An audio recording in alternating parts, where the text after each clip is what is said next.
Hi guys, welcome back, and I've got another review for you. This time around, the KZ EDX Pro 2. I usually do a lot of KZ reviews, haven't done one for a while, so what better time to do one, and on the EDX Pro 2, which has actually been a very pleasant surprise. The EDX Pro 2 is using a version of the super linear driver, which has been used previously with the other single DDs by KZ, and even not the single DDs, the hybrids as well. This super linear driver was kind of a game changer for KZ.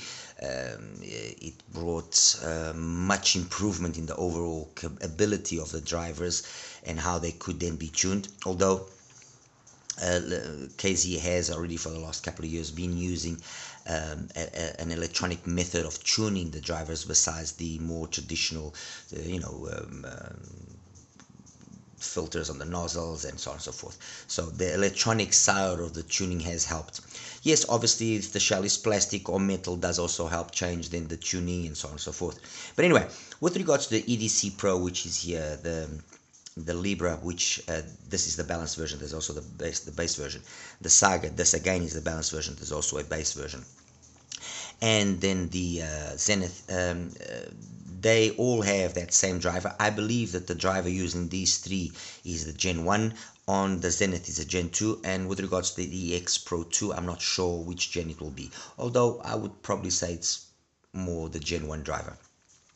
In terms of prices, the EDC Pro, we're talking $12 more or less. The Libra 12 to 14, the Saga 22 to 25, $26. The Zenith a little bit more expensive, about the 50 to 55 price point, and the EDC Pro around again the same price of the EDX Pro, sorry, about the same price as the EDC, so about the 12 to 14, $15 price point.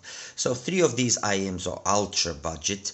One here is in that $20 to $30 price bracket, and the other one is in the mid price point of single DDs. Every single one of these IMs has well, they've all got a similar type of tuning, but they all have a very nice and agreeable tuning. The Libra and Saga in the base boosted versions, perhaps a little bit too much, and might ultimately lead to some fatigue, although I don't dislike the base version of the Saga. And I think that the fact that it's got a metal shell helps as well to mitigate somehow that fatigue. By being metal shell, it resonates in a different manner, so it cleans up the bass slightly, which in the Libra on the bass version it becomes sometimes it becomes just overly heavy. But anyway, the balanced versions that I have here of both of them are really good, but you do notice that the shell has influenced how they sound. The EDC uses also a plastic shell, much like the EDX Pro 2. And again, the sound of the bass in these three is very similar in that it's got a slightly warmer feel to it, as opposed to the bass of the Saga and the Zenith, which has got a little bit more snap. These are really minor, but I really mean minor details. Trust me, guys. Okay, really minor details. I would say that there's kind of two little nuances of tuning here. I would call. Sorry, let me just make sure that I don't mislead you guys. Libra, Saga, and EDC. Exactly. Libra, Saga, and EDC. Okay, and then EDX Pro 2 and Zenith. Okay, I would say that these three have got very much the same sort of tuning, not only in terms of the bass quantity that they have, but the way that then the pin again is done, where they peak at 8 and then the extension past 10k. Of the three, the one that seems to have a little bit less extension is the Libra, but I would deem that more an issue of this particular unit than anything else. But they've got all of them a particular style of tune, of balance between the bass and the mids.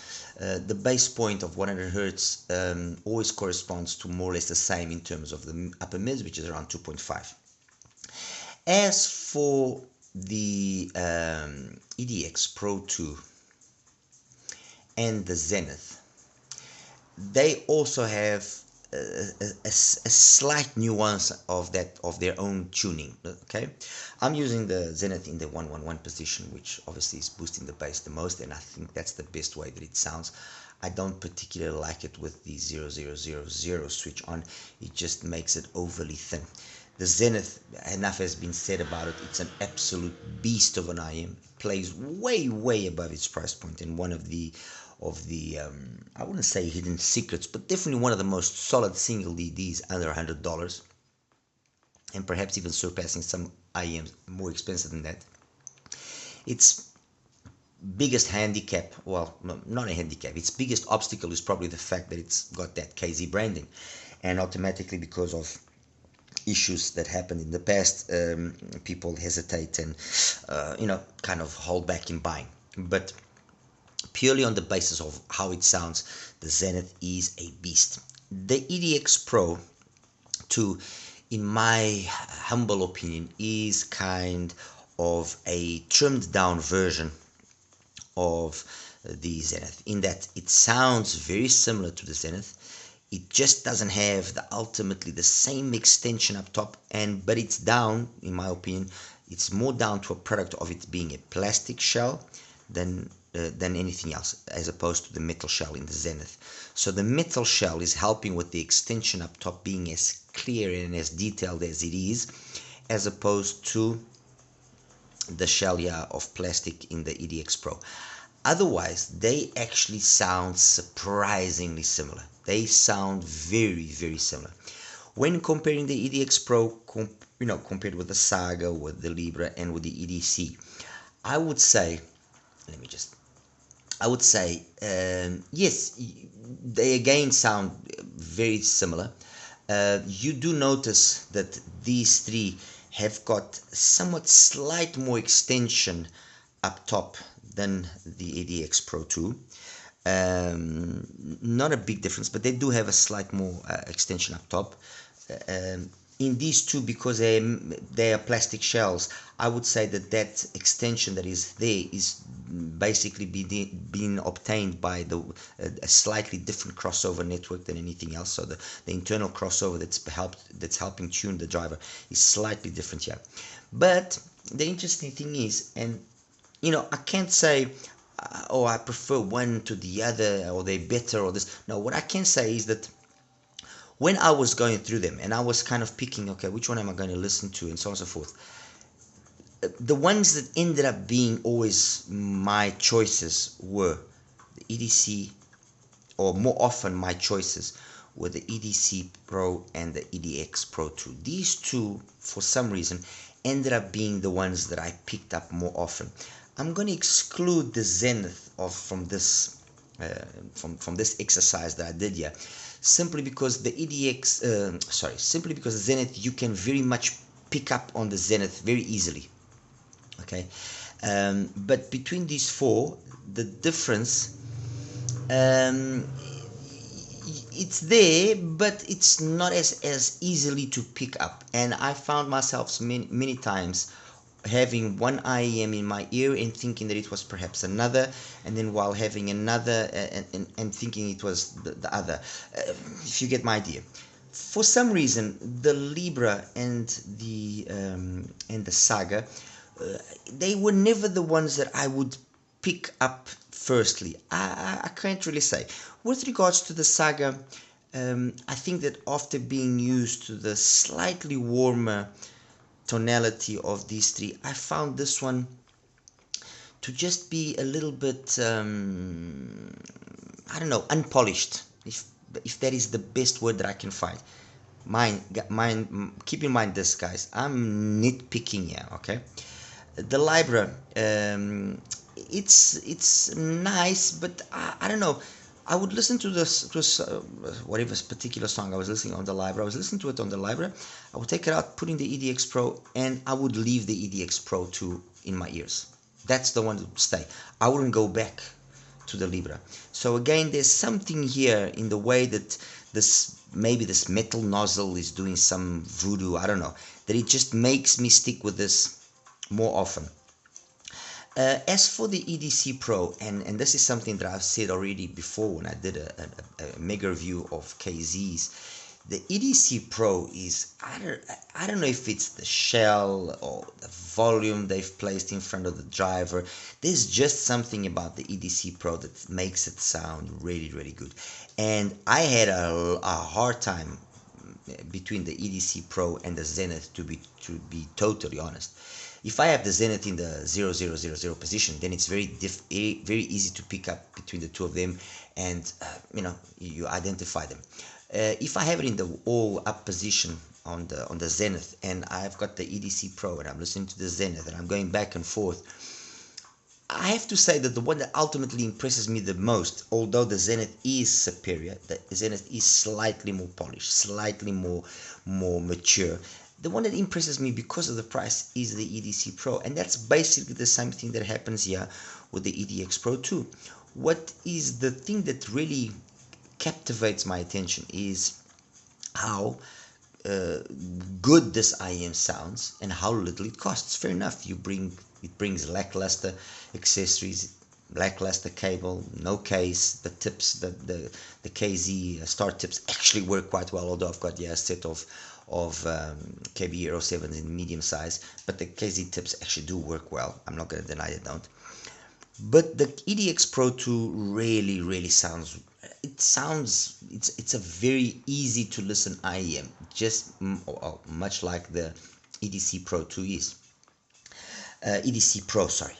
Bass, it's full. The 100 hertz point corresponds to roughly 2 kilohertz. There's a substantial more amount of energy below that 100 hertz than there is of energy from 2 to 5K, which is the section of the sound which is still above that same level point. I'll show you in the graph. It's easy to understand. Let me just quickly pause and show you the graph. Okay, so here's the graph of the EDX Pro 2. As I was saying, the energy below, if I put it here at 100 hertz and I see where it corresponds, 2K. Now look at the energy below that and the energy above that point as well. From the focus is on the bass, so it's a darker tonality, not a darker sound, darker tonality. It's got great extension past 10K, plenty of detail, nothing, honestly, really nothing I can nitpick. If I take, for example, I'm going to take here first the EDC Pro, so we can see it straight away with another one of my favorite ones. They have very much the same vibe. The EDC Pro has just got a little bit more energy here, which is noticeable, and it's been well done. And I think it's down to the fact that it's actually a plastic shell, that it actually has helped keep the balance nice. With regards to the Libra, which is this one here, again the same situation, but for some reason, and when you actually look at the Libra and the EDC, you can see, but for some reason the Libra just, I don't know, there's just something there that just doesn't, it's not that it's bad sounding, but it just doesn't make it an IEM that I will go to as much as I go with the EDC or the EDX. And as for the Saga, let me just quickly get here the Saga. I'm going to just change the color of the Saga to green. And as for the Saga, you can see the similarity of the Saga to the EDX Pro 2, but the Saga does have a little bit extra energy around this 3-4K area and more energy than above there.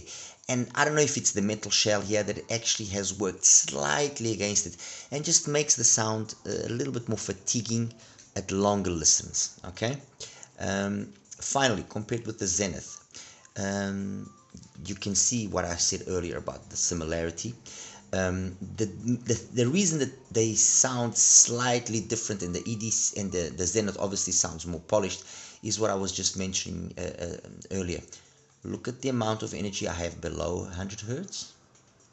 Look at the energy that I have at the corresponding part of 100 hertz. Okay, Now let's take the Zenith, take away, look at the energy I have there, and look at the energy I have there. They're more equally matched, and it's that equally matching that makes the sound of the Zenith slightly more balanced. Okay, this is it's always, guys, trust me, it's a lot of the times it's all about balance. You see again, EDX Pro, look at the energy there, look at the energy there, warmer tonality, maybe more agreeable, more easy to listen to. Look at the Saga, look, but the Saga, because it's a metal shell, the whole dynamics of the IM sound, it sounds brighter than what the Graphia actually will lead you to believe. Look at the Libra, look at the energy there, look at the energy there. You would think it would be warmer sounding like the EDX Pro 2 and like the EDC, but no, it actually sounds thinner. And again, I attribute that to the shell. So all of this to say what? And I don't want to drag this for too long. And I just want to put here the graph of the EDX Pro 2. EDX Pro 2, a novel attempt at finding the ideal tune and the ideal, let's say, performance, or obtaining the ideal performance from the super linear driver. The fact that this driver is able to do what it does and you know and be used so versatile, I think is a testament to how the quality that this driver has. They already had a really good driver before, the XUN driver. That was a really good driver as well, developed by KZ. But the super linear driver really has changed things. It's taken things up a notch or two. The balance it's a very nice balance. It's got a nice warm, lush sound to it. The bass could be slightly quicker, but you know, it is what it is. We're talking $14. Come on, guys. But it's clean, it's detailed, it's dynamic, it's got good slam, great slam, doesn't bleed into the mids, the vocals are clean. The highs that exist there are not overly extended, but are enough to keep up with the bass. There's a good amount of technical capabilities, not only in soundstage, imaging, detailed retrieval, everything. Overall, I can only praise the EDX Pro 2. Honestly, I can only praise it because the KZ has once again delivered. In this ultra budget market, they are the undoubted kings. And you know, it's difficult because when we take an EDM, an IM like this, and you guys might ask me, oh, but Tony, how does this then compare to something like, for example, the 1-year-2 or the countless other IEMs that are available in this ultra budget, the 7Hz 02 and the Shoe, the Moondrop Shoe, the Wyvern, let's say the Wyvern, the basic version, which is slightly cheaper and more closer to this type of price point, although this is by far the cheapest, the KZ, the EDX Pro 2. You know, it's difficult for me to say, this is unquestionably the best one, this is unquestionably the worst, because they all sound really good, and it all comes down, at this point, it all comes down to what is the build quality that is offered, what is the accessories that are offered, what is it that you ultimately are wanting. Is it a slightly more bass, slightly less bass? I mean, just for the sake of comparison, let me just quickly get here the Tangzhou 1 year, just to show you what I'm trying to say. Tangzhou 1 year.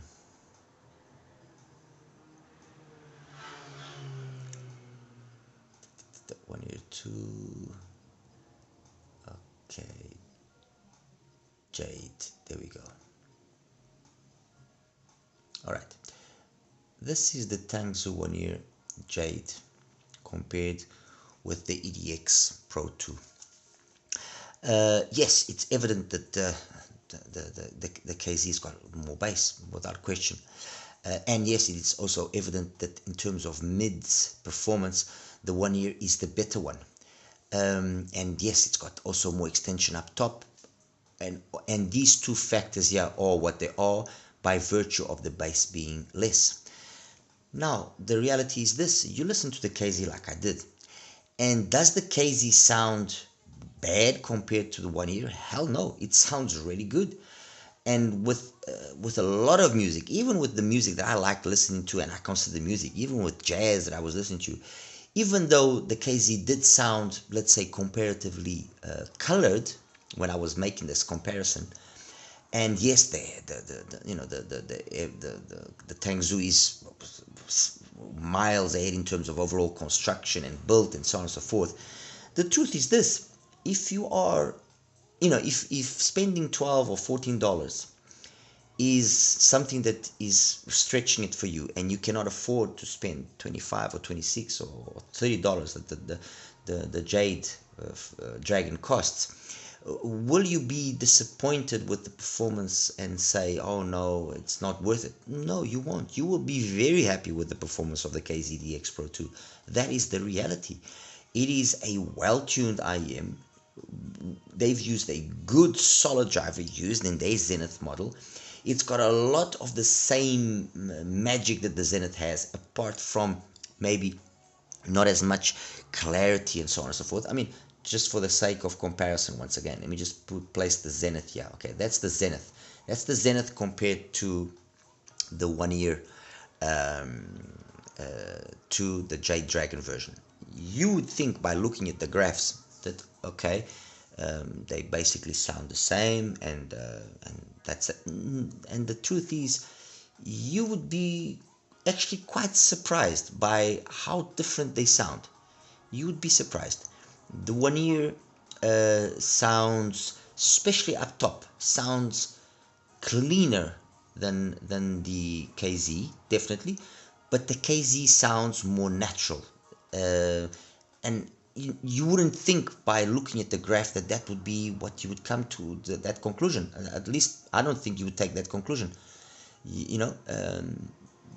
The amount of extra detail that the Jade has is not significant compared to the KZ, no, but the KZ somehow, by, I don't know if it's by virtue of the technology they've used in this driver, or by virtue of its being a metal shell, or the electronic tuning, I don't know what it is. All I do know is that the Zenith just sounds really, really competent, and the One Ear Jade Dragon does a hell of a job, especially when you consider it's, like I said, 25, 26, $27 of price. Does a hell of a job, without a question. And the same thing goes for the EDX Pro too. It does a hell of a job for the price.